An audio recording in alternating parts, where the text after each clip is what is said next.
It's time!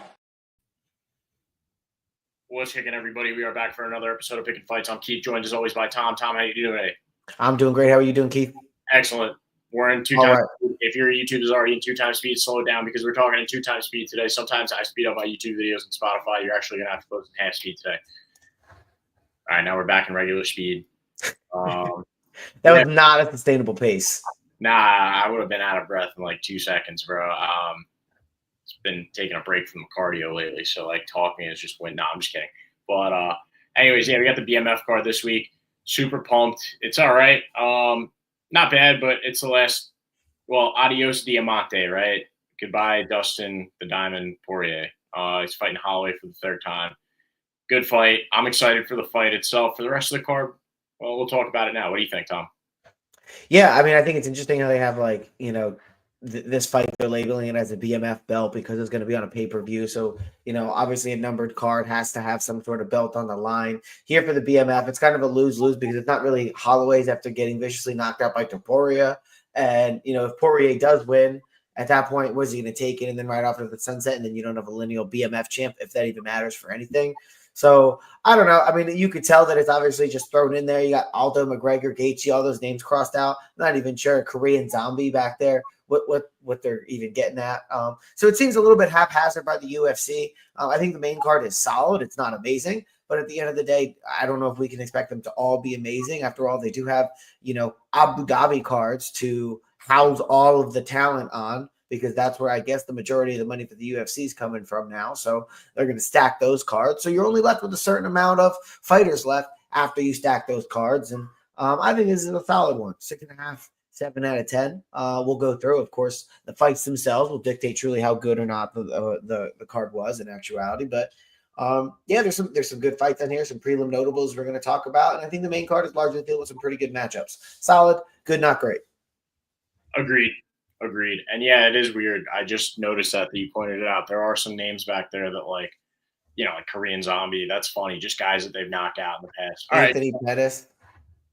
Yeah, right. That's so interesting. Those are names I didn't take like a deep look at this. I just thought. Oh, they're names they knocked out. It's not in reference to the BMF. Okay, that's a lot cooler. Yeah, I think those are knockouts from their careers, right. Which is that's pretty cool, and it's also pretty cool that they're doing it in New Orleans, and Lil Wayne and I think Theo Vaughn are walking out. So exciting all around. I like Dustin Poirier. He's grown on me. I've gone through like periods where I liked him, hated him, and now I'm at the stage like almost sad to see him go. He was a fierce competitor and really left a legacy. So excited to talk about that one the most. You gonna jump in? Speaking of, we'll jump right into that right after we tell everybody to like, comment, and subscribe. If you're watching the video, go ahead and drop us a like, hit that thumbs up, hit the subscribe button. We really appreciate it. Helps us get the show to more people. And hey, if you're at it, follow us on X, Instagram. Let us know what you think of our picks as we go into them. Also, we're available on Spotify. The link is in the description. You can check out our records for 2025, 2024. We're both sitting right around 68, 69, very nice %. We went 7-2 last week. You went 8-2. I think you called one extra one that I don't remember which it was. So we've been on a hot streak. Let's keep it going with this week's prelim notables. Let's get there.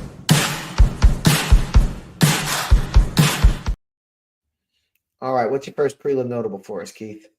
All right, the one that I'm feeling the most is definitely Bruno Ferreira over Jonathan McVeigh. And I mean, Bruno Ferreira, it just speaks for itself. Bruno Ferreira is a guy with a ton of UFC experience at this point. He's beat some really good guys. I'm sorry, Jackson McVeigh. And Jackson McVeigh is making his UFC debut. Jackson McVeigh is 6-0. He's got a lot of finishes previously in his other previous MMA fights, fought in some notable promotions, most recently LFA, fought in LFA a couple of fights ago as well. Bruno Ferreira's fought great competition. He's coming off of a submission win over Armin Petrosyan. Armin Petrosyan, one of our favorites here. I love his stand-up game. Hasn't really panned out to be the guy that we thought. And then huge spinning elbow knockout over Dustin Stoltzfus a little while ago. That Phil Hawes flying knee knockout, that was incredible. So, I'm a huge fan of Bruno Ferreira. He's a minus 645 favorite. but I don't expect Jackson McVeigh to come in here and shock the world. So give me Bruno Ferreira. What do you think, Tom? Yeah, I'm gonna have to tell you on that one. I think Bruno Ferreira is really good at a lot of different things. He has those 2 losses on his career there. You could see to Northern Roziboev, which is not a terrible loss. Abus Magomed got submitted by a triangle choke. Has those wins. Armin Petrosian by armbar is a great win. Wins over Dustin Stoltzfus, Phil Hawes, knockouts. Obviously, you have all knockouts here, but you look at the level of competition: 1-1, 7-13, 3-2, 4-1. So not a top level of competition coming out of the LFA. And we know what kind of debuts guys tend to have once they hit the UFC, at least in their debut. So I think for all of those reasons, Bruno Ferreira is going to be the pick. 90% of Tapology is on him. And Bruno Ferreira, I think, is going to get this one done. Moving up the card. This was, I think, this is your prelim notables. Why don't you kick us off here? Jimmy Crute, Marcin Prachnio. Yeah, I mean, both of these guys are probably just going to want to stand and bang with each other. With that being the case, I am going to have to go with Jimmy Crute here.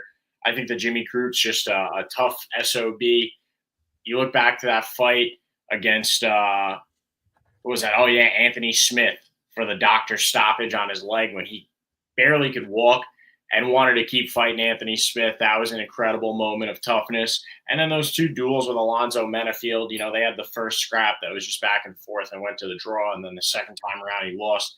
Last fight around, Adolfo Bolano. It's been a weird couple of fights for Jimmy Crute.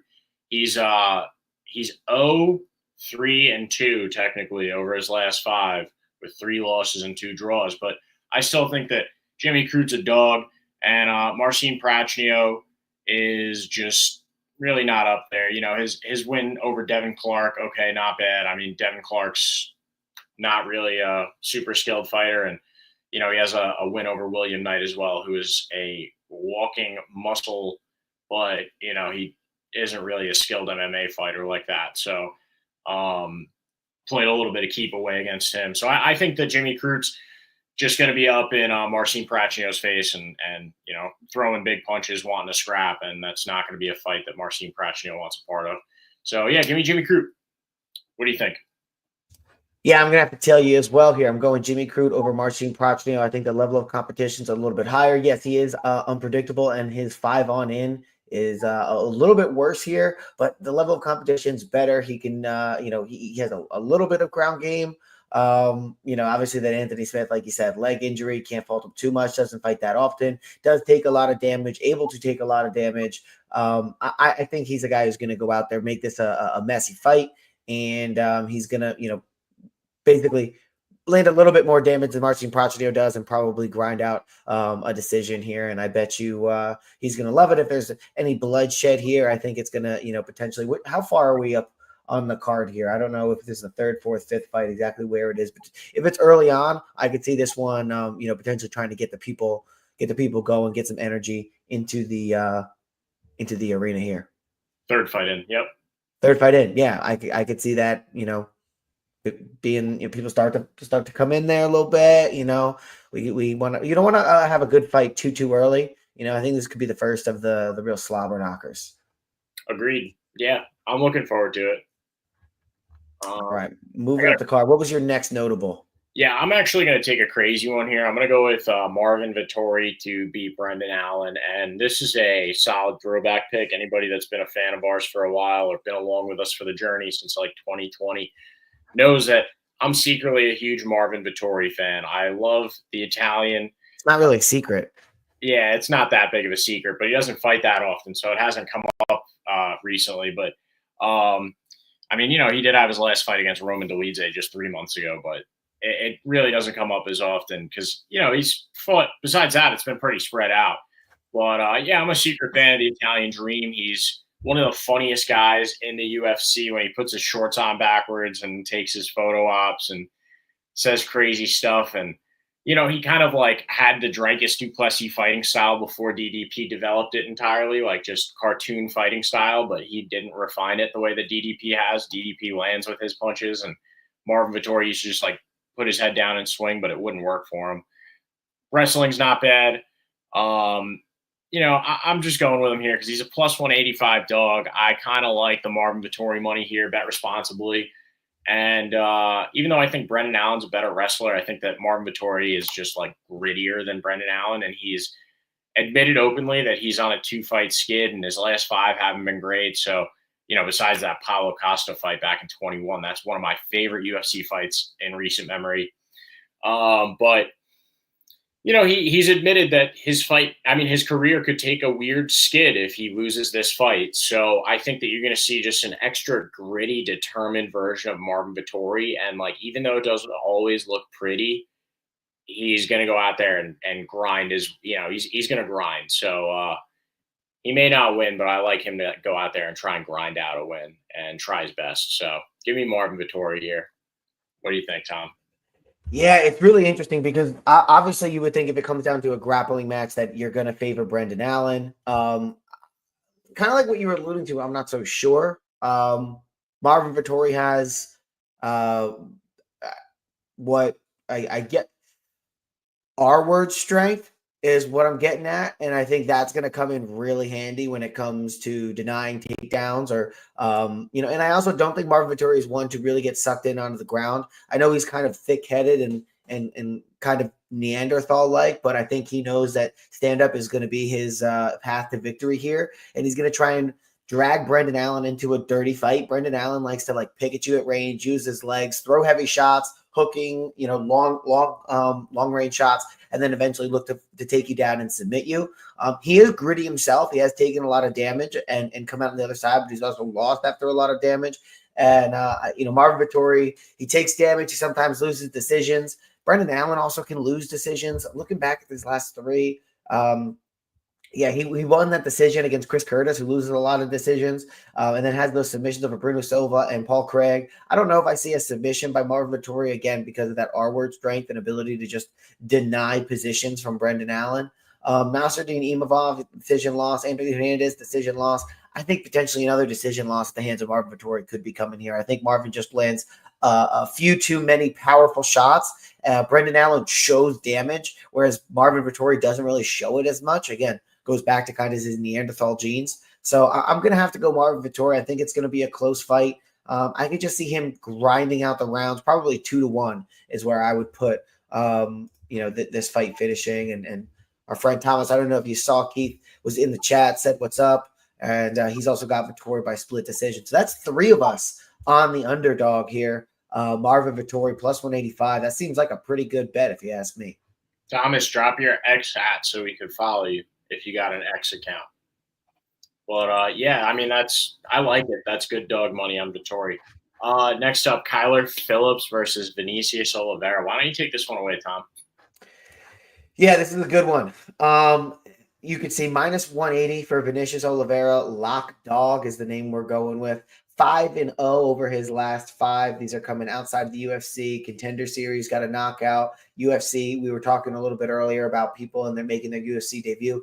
Not Vinicius Oliveira, knockout of Bernardo Sopaj. Unanimous decision win over Ricky Simone, who's always a tough time out, except when he's not, but usually a tough time out. Got a win over him and a win over Said Nurmagomedov. So easy to say Vinicius Oliveira is on a tear against guys who have a really strong grappling background. Said Nurmagomedov, really strong kicking background. Vinicius Oliveira, no problem for him. 29 years old, 5'9". So these guys are roughly about the same size. And Kyler Phillips going by the matrix here, 12-3, 3-2 over his last 5, suffering losses to Julian Paiva by majority decision and Rob Bott by decision. Looked solid in both of those fights. Lost to Pedro Munoz, Jaime Barcelos, and Marcelo Rojo. He's submitted by triangle. So you got some decision losses, some decision wins, got a submission in there. Kyler Phillips is a really good prospect. I don't know how much you could call a prospect at 30 years old, but I've just seen a little bit too much from Vinicius Oliveira to have me feeling confident about Kyler Phillips. I know it's pretty even, plus 155 to minus 180. I just think Vinicius Oliveira is a little bit quicker. He has a little bit better decision making, and he's a little bit better from range. I think he's a little bit more accurate. I think he's like Kyler Phillips plus like an extra 5%. And I think that extra 5% is what's going to get him to victory here. So I'm going with Vinicius Oliveira to get this one done. I think it's going to be a close fight. It's going to be a really good fight. It may not be that exciting because it might be one of those like back and forth chess matches where there's not a ton landed because both guys are so respectful of the other. But push come to shove, I think it's going to be a really good fight, and I'm just going to have to give it a little bit to Oliveira. He's the hot hand.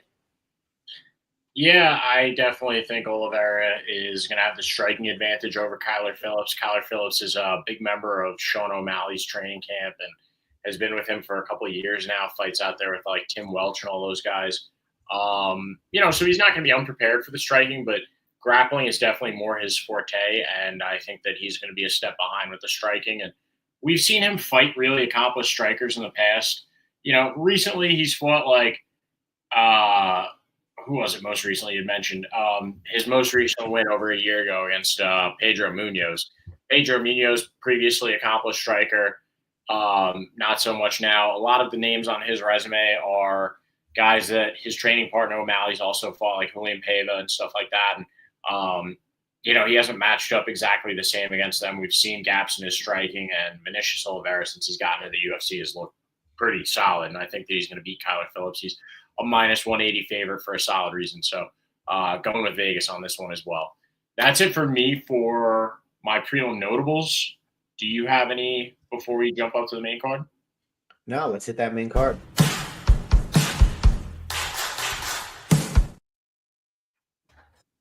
Yeah. Yeah, we're kicking it off with Michael Johnson versus Daniel Zellhuber. And I'm going with Zellhuber, minus 575 favorite for a really good reason. Michael Johnson is, he's coming off of 2 wins, right? Otman Al-Zaitar. I always have a problem with that name, and Darius Flowers, but neither of those guys are really great. And Daniel Zellhuber just came off of a split decision loss to Esteban Ribovic, and that was a great striking battle. Wins over Francisco Prado, also on the prelims here. Christos Giagos, submission. Lando Yanada, like he's had some really good wins so far. I think maybe minus 575 is a little extreme, just because we've seen Michael Johnson beat guys randomly that are really, really good. But Daniel Zellhuber has really good strike. Like his legs are a huge part of his game. His kicking game is great, and his submissions using his legs off of his back are also incredible. So give me Daniel Zellhuber to win this one, probably by finish. What do you think, Tom? I agree with you. I mean, I guess finish is possible. Yeah, Diego Ferreira finished him. Jamie Malarkey split decision.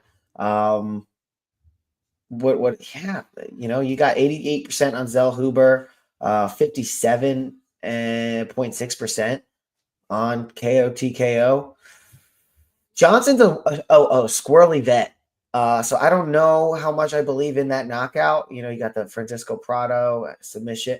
Yeah, I'm going to stay away from the knockout because I'm going to say Michael Johnson, the squirrely veteran, at 39 years old, up against the 26-year-old kid who's learning really good, getting better every time out. You see that reach there, 77 inches, long reach. Also really long, and Michael Johnson has a long reach too, but being 5'10", 73.5-inch reach, 6'1", 77-inch reach. So a little bit longer. Daniel Zellhuber, he also uses his length really well. He's accurate. He uses those kicks, like you said. I think he's a really, really strong prospect at 155 pounds, especially, again, 26. He's not even quite in his prime yet. Going to take down, a veteran like Michael Johnson, who you always got to be game for, but I think Zellhuber goes out and gets this one done. I think he wins all 3 rounds, honestly. So I think this is a unanimous decision for Daniel Zellhuber to kick us off on the main card. Yeah, random side note while you're moving up the card, I just want to say I kind of wish that, this is a weird one, but Laura Sanko could be on the broadcast just for this one, because I had a great time watching her or listening to her call Stephen Wonderboy's fight last week. Because Rogan's not going to be there. Did they already announce the team? It's not going to be Rogan, and it's a U.S.-based card, so there's a spot open. That's very interesting. Yeah, she did a great job last week. She always does, and yeah. My favorite fight of hers calling it was the Stephen Thompson fight, and the way that she was calling his setups for his spinning attacks was hilarious and on point. I would love for her to be a part of the Zellhuber broadcast, because he doesn't have a dissimilar fight style, with the way that he sets up his spinning kicks. But anyway, sorry to sidetrack us there. Next up, we got Dan Ige versus Patricio Pitbull. And this is a tough one. This is probably the one I'm having the hardest time with on this whole card, because Dan Ige's a dog. He's done crazy stuff. He came in against Diego Lopez on an hour's notice. We all know that story in the what's that? The Sphere, that structure out there in Vegas. Most recently, a nice win off of over Sean Woodson, KO TKO. Sean Woodson's like a weird guy with weird arms and weird boxing and like a weird body style, and he pulled out a solid win against him. Patricio Pitbull coming off that loss against Yair Rodriguez, where he got pretty much dominated the whole fight. He didn't really like stand a chance. Dan Igue's got a very different fighting style from Yair Rodriguez, but I think that Dan Igue's probably going to win against Patricio Pitbull this week, and just show him that the UFC has a different caliber of competition. Like Dan Igue's been up there at the top of the UFC, at the top of these 145 rankings for quite a while. He's been sitting up there for years and years and years, and he's always filled in when the UFC's needed him to. This is another name coming across his desk, sign another contract, and I think he's going to go out there and get the win. It's procedural for Dan Ige at this point when these types of guys, like he's fought up and coming contenders and lost, but Patricio Pitbull is another Asian guy, and not Asian. He's not Asian. He's from Brazil, but he has stood these tests many times over. So give me Dan Ige. What do you think, Tom? Yeah, I'm going back and forth on this one. 79% on Ige. I want to pick Ige, but something about this just has me leaning towards Pitbull. He's a good bit older, 5 years. He has more MMA experience. Dan Ige, obviously a phenomenal boxer with strong takedown defense and a lot of grit. Patricio has a lot of grit. I mean, he's hung in there with Yair Rodriguez, and he was getting beat up for a large portion of that fight. I see this one going where, it's a largely boxing fight, maybe a little low kicks mixed in here and there. If anybody's going to be mixing it up, it's going to be more on the Patricio Pitbull side. And I think this is a fight that he matches up far better than the Yair Rodriguez. I think Yair is too young and too unorthodox, dealing with a lot of jiu-jitsu, aggressive jiu-jitsu, elbows. He's just a really well-rounded, but also challenging fighter to go against. Whereas I think Dan Ige is a lot more straightforward. He's going to punch you in the face. He uses jabs, hooks, straights. You know what you're going to get with him. It's a largely boxing offense. He's going to try and plot forward at you. So I think Patricio Pitbull is faced a lot of guys who have a similar mindset like Dan Ige. I think it's going to be a great fight, but I think I'm going to just go with the underdog here. Patricio Pitbull, not great considering, it's plus 150. I guess the line's probably a lot more even than what the picks on Tapology are at 1,200 picks. So it's pretty solid amount of picks here. So I'm just going to have to go Pitbull. I don't know if I see him coming to the UFC. He's still got some talent. I don't see him coming to the UFC going 0-2. I think it's a far better matchup for him. Still a younger guy, not necessarily an up-and-comer, but more of a gatekeeper. I think he could probably fill that role just the same as Dan Ige does as well. Let's see what Thomas has to say. He said, I think this is the kind of matchup people could win. Ige's very good, but pretty standard as a fighter. And that's kind of the point that I was getting at, is that, he's not going to do a lot of things that are going to wow you. He may land a big punch here or there, but he's not a knockout guy. And I think Patricio Pitbull still has the ability to put people away. He still has that killer instinct. And as much as I love 50K Ige, I'm going Patricio Pitbull here to get the upset. Nice. Yeah. Oh, you're going with Patricio Pitbull. Very interesting. All right. That's finally where we diverge on this card. I wasn't expecting that. I mean, I kind of was. I got where you were leading, but I thought you're right though. Dan Ige does not bring anything like super special to the table, but I think that he's got skills. And don't get me wrong, I think it's going to be a super entertaining fight, and it could certainly go either way. But I'm just going to divert a little bit. I think Pitbull's going to be a little bit more, a little bit more hungry. He's backs up against the wall. Ige's like, I could drop a couple, I come back, I'm a good fighter. Like, it is what it is. I think Pitbull has a little bit more to prove in the UFC at this point, and then that might result in a little bit more desire. Solid point. Next up, we got Kevin Holland versus D-Rod, Daniel Rodriguez. Kevin Holland is a minus 410 favorite according to Tapology. And that's a heavy favorite, dude, right? Massive. And 96% of the votes are in on him. I guess, right? Like, I only really see this fight going in one direction. I feel like this fight was supposed to happen a while ago, and it didn't. Maybe it was part of that card where there was that huge shakeup with, like, Nate Diaz versus Hamzat and Kevin Holland versus Daniel Rodriguez and Song Yadong. I think that was like that big switch up card, but maybe I'm wrong. But anyways, I I don't see Daniel Rodriguez winning this one. I think that minus 410 is crazy, but it's a smart line for Vegas because Kevin Holland showed against Vicente Luque. His jiu-jitsu is as good as it ever was. He's had some really good wins on the ground. He's incredible standing up. And Daniel Rodriguez was once great and then went on a huge skid. Like, he looked really, really good. And then I think he fought Ian Machado Gary, and all of a sudden it started a huge skid for him. Yeah. Oh, no, he fought Neil Magny first. And then, it didn't really look too good. He had a 3-fight losing streak, came back his last 2, but I still see Kevin Holland getting it done. Kevin Holland has been around. We all know Kevin Holland. We all know what he could do. Name recognition alone might be why he's minus 410 because everyone knows Kevin Holland. My casual friends at work will come in and ask about the Kevin Holland fight or talk about it the next day. So, give me Kevin Holland all the way. What do you think, Tom? Yeah, I'm going with Kevin Holland here. I think I was just looking at D-Rod's record, and I was looking. He knocked out Santiago Ponzinibbio at 170 pounds. We also have Kevin Holland having fought Santiago Ponzinibbio, I believe. Yeah, you can see this fight. They were previously supposed to fight in September of 2022. Kevin Holland fought Santiago Ponzinibbio in, where is that?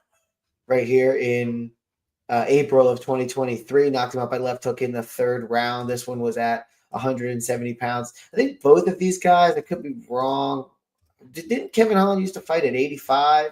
Yeah, he did. So he's always like, he'll take a fight at 85 if that's just take a fight and say whatever, like Michael and Jacek. But then he'll also, go down to 170. And that's when I think he's a little bit of a better version of himself. He fought 190 at RDR. Roman Dolidze, 85. A lot of his losses are at 85. Of course, we still have a couple at 70. I think 70 is the better version of Kevin Holland when we do get him. And I think he's a heavy favorite here. I think he's a lot more dynamic than D-Rod. I think D-Rod's a solid fighter. And he also had a couple pretty good performances as of late, a.k.a. that knockout of Santiago Ponzinibbio. I don't see him knocking out Kevin Holland. I think Kevin Holland has a solid chin, far too dynamic. D-Rod is, not going to – I don't think he's going to fool him, and you have to really be fooled in order to be knocked out. And I don't know that we see any grappling, but Kevin Holland's always a wild card. And I think the wild card here is going to take this one. So a little bit taller, a little bit longer, lot of bit younger, probably faster. And like I said, more dynamic, throws a lot more of a wild style on offense, both when it comes to jiu-jitsu and submissions, but also when it comes to throwing, aggressive power punches or just, to touch you up. So I like Kevin Holland in this one. And I think I like him a good bit, to be honest with you. Minus 410. Sorry, what was that? I understand the minus 410. I get it, But again, because he's Kevin Holland and he can just refuse to show up sometimes, like I have a hard time laying that on him betting wise against anybody. Well, I'm going to take a crazy upset right now, bro. I'm going with Paulo Costa over Roman Kopylov. It's a little silly, right? I mean, Roman Kopylov, great kickboxer, but besides wrestling, the best base for being a great kickboxer is a great chin. And Paulo Costa can really take one off the chin. Just goes to show his last bunch of fights have pretty much all gone the distance against absolute killers. Out of his last 5, he's only won 1 against Luke Rockhold. But I think Luke Rockhold, out of all the fighters that he's Rockhold. Yeah, out of all the guys he's fought in his last 5, I feel like the most comparable to Roman Kopylov actually is Luke Rockhold. Roman Kopylov appears to be young to us because he hasn't really been in the UFC for that long. And he's really only just been a world beater recently. I believe he had a kickboxing career prior to MMA. But he's also 34 years old and has taken a couple nasty ones off the chin, has been in some really good battles, has some sick knockouts and finishes. And Paulo Costa is a huge test for him despite his record and the way he's looked over his last 5. But Paulo Costa's been in there with some of the best in the UFC. He doesn't look completely motivated every time he goes into their fight. But, I'm just pulling for him. Like Thomas Manzanero just said in the chat, the guy is one of my all-time favorites. He's been hilarious through and through, and I'll be rooting for him, but I also think that he has a solid shot at winning just because of how good his chin is. And, he's fought guys the guys that beat him are the really unorthodox, weird guys, and we've seen that recently, right? Like Marvin Vettori beat him. That was a weird, unorthodox fight. Sean Strickland and Robert Whittaker. But I don't think that Roman Kopylov is totally dissimilar to Luke Rockhold. And we saw the way that, Paulo Costa wore him down, tired him out. And I think he's going to do something similar with Roman Kopylov, start to expose him as the fight goes on. I don't know. That's really just me coming up for reasons why I'm rooting for Paulo Costa and taking him in this fight. But yeah, give me Paulo. Now, totally bust that argument wide open. Tell us why we should be taking Roman Kopylov. Yeah, I mean, Paulo, when he gets tired, he just drops his hands. Roman Kopylov is a lot longer. He's a lot more tactical. He's a better straight-up kickboxer. His loss over his last 5 is via rear naked choke to Fluffy Hernandez, which, I mean, say what you want about the level of fighter, but Roman Kopylov has been much improved since then. And this isn't a knock at you, but he's just, I mean, listen, he's going to go and knock out Chris Curtis. Nobody knocks out Chris Curtis. Cesar Almeida, he looked really good in that fight. It was a split decision, but we learned a lot about him, his ability to take some shots and still go forward. I think that was one where he was really bad, or he was in a bad place in the first couple rounds, and then he fought his way back. I like Roman Kopylov a lot, and I used to not like him. I think he had a couple abysmal performances as he entered the UFC. Well, I think 14-3, so I think he still picked up his wins, but they were just not very good wins. And Paulo Costa has wins that, just aged poorly. His losses, I mean, he's 14-4, so that means he used to be 13-0.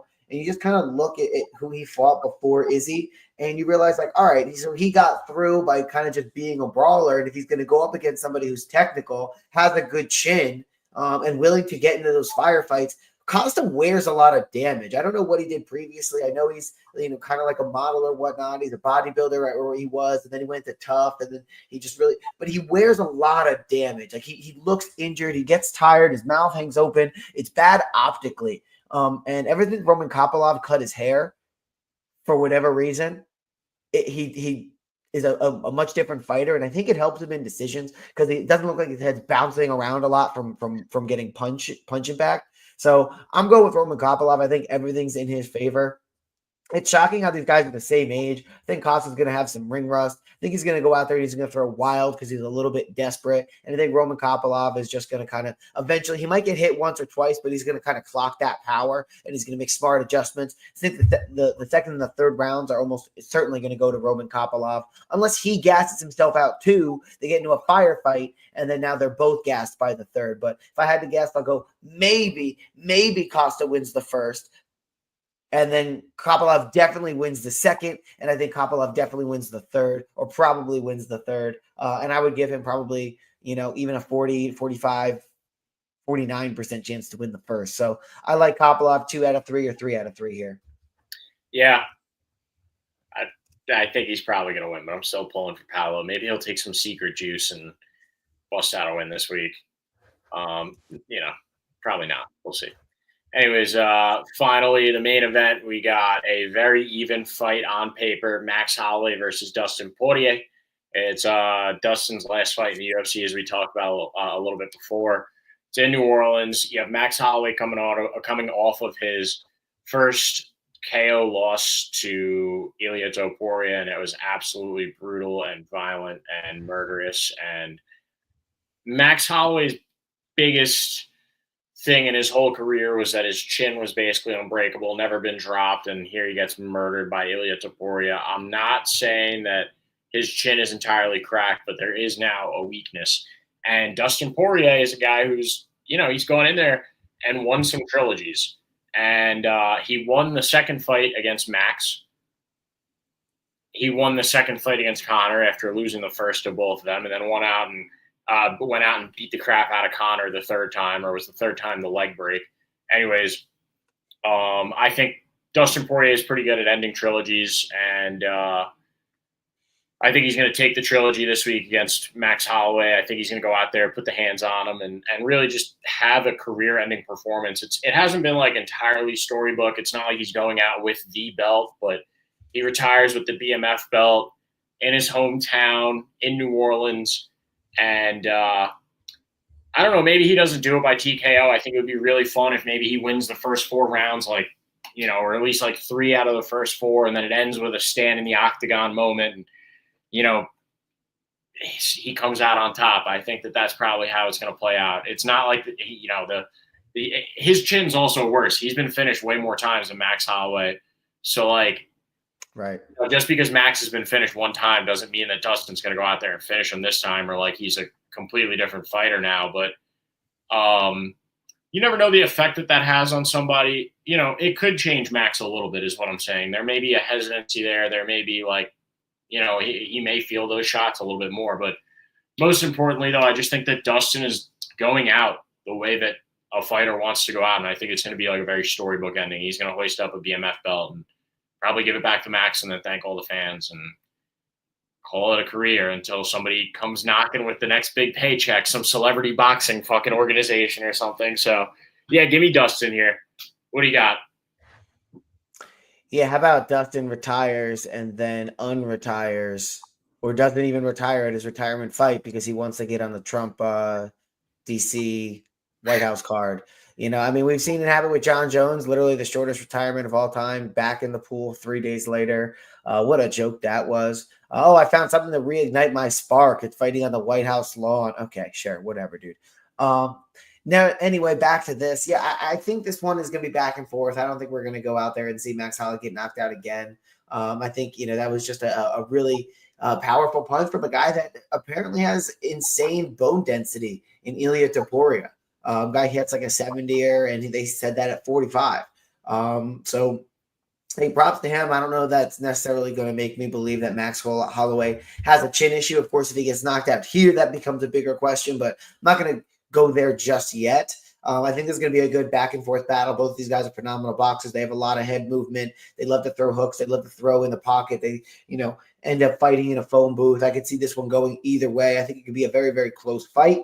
I think actually, as a matter of fact, it's going to be a very, very close fight. Both of these guys are extremely good at what they do. I don't think we see too much grappling. And ultimately, I think because it's a close fight, it's going to go to the judges. And we've seen judges kind of go in the way that would be a little bit more storybook. I think it would only make sense for Dustin Poirier to win. So I think he's going to win and go out in style. That being said, I could also see where maybe the UFC would influence judges. If they do that, not saying they do, but I kind of am, I guess. And then to keep the BMF belt with Max Holloway, because if it goes with Dustin Poirier, it kind of just dies then. So I don't know. Maybe they give it to Dustin, and that's his segue into, I'll be one more fight. Guys, I'm coming back for the White House. BMF on the line. What would be more American than that? And that's how they close the show in New Orleans. I don't know. But I'm going to go with Diamond here. I think he has the benefit of being a little bit heavier here, a little bit more technical. Not a little bit more technical. I take that back. Actually, he's less technical than Holloway is, but I think being more comfortable at the weight class is going to go a long way for him here. He's longer, too, which I didn't expect. Yeah, I hope Dustin doesn't, just to follow up off that, I hope Dustin doesn't do like a unretirement immediately. Like that would really cheapen the moment. It's like if Iron Man died at the end of Endgame and then they were like, wait, in the next movie he's back automatically. Like, at least save him a couple of years and make him the villain, which they're doing, like if you're going to bring him back at all.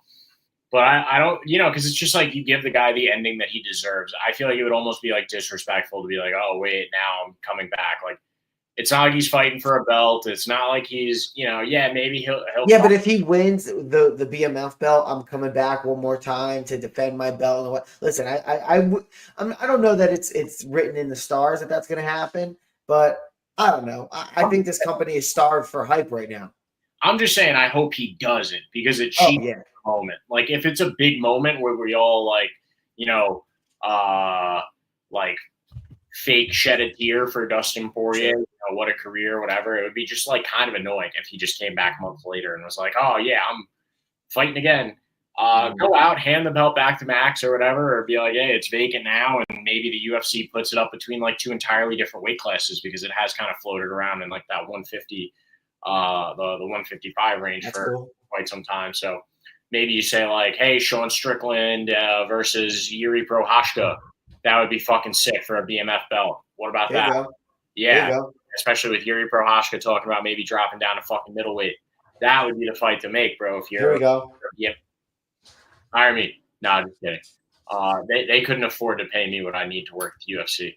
So Anyways, that's what we got for this card this week. Like Tom said in the beginning, like, comment, subscribe. Check us out on Spotify for the full episode, audio, video.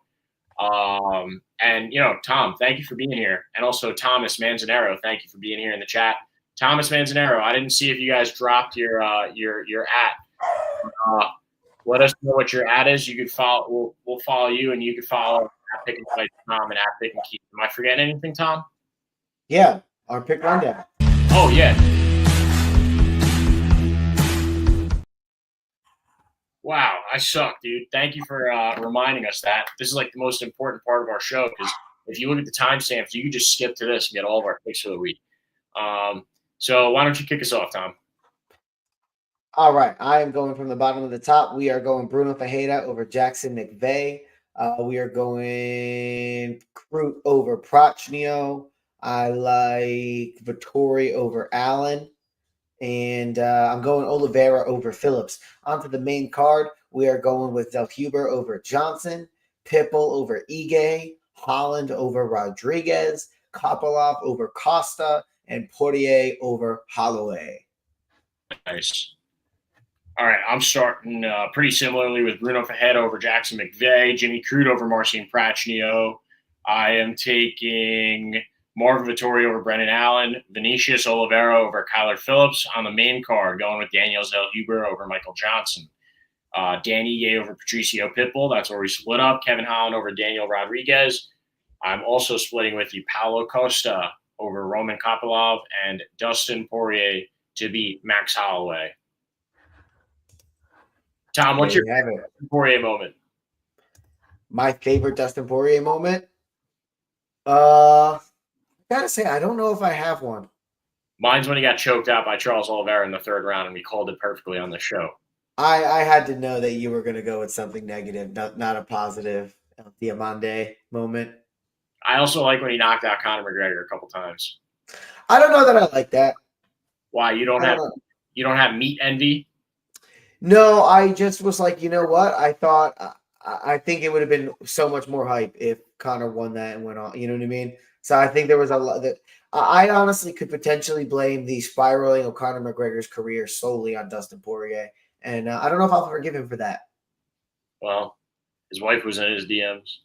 Your wife is in me DMs. Your wife is in me DMs. We only know what that could mean now. So much more context potentially added. Didn't even think of that. Oof. Your wife is in me DMs. What do those DMs look like, Connor? They're weights. They're